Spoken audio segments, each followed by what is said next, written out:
নমস্কার। এই মুহূর্তে একটি গুরুত্বপূর্ণ আপডেট আপনাদেরকে জানিয়ে রাখি। বিশ্বব্যাপী বন্ধ হচ্ছে কোভিশিল্ড ভ্যাকসিন।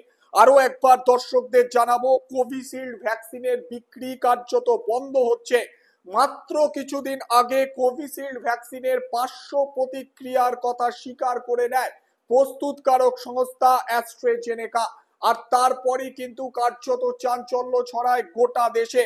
এবার বাজার থেকে কার্যত ভ্যাকসিন তুলে নেওয়া হচ্ছে বলে ঘোষণা করেছে অ্যাস্ট্রাজেনেকা। কোভিশিল্ড সহ আরো একাধিক ভ্যাকসিন এবার বাজার থেকে তুলে নেওয়ার সিদ্ধান্ত নিয়েছে ব্রিটিশ এই ফার্মাসিউটিক্যাল সংস্থাটি। বিশ্বব্যাপী করোনা টিকা তুলে নেওয়ার সিদ্ধান্তের কথা আচমকা ঘোষণা করে ফের আলোড়ন ফেলে দিয়েছে অ্যাস্ট্রাজেনেকা। কোভিশিল্ড ভ্যাকসিনটি কার্যত যৌথভাবে তৈরি করেছিল ব্রিটিশ এই ফার্মাসিউটিক্যাল সংস্থা এবং অক্সফোর্ড বিশ্ববিদ্যালয়। ভারতে এই টিকা উৎপাদন করেছিল পুনে সিরাম ইনস্টিটিউট। তবে কি পার্শ্ব প্রতিক্রিয়ার জন্যই এই ভ্যাকসিনগুলিকে তুলে নেওয়া হচ্ছে বাজার থেকে?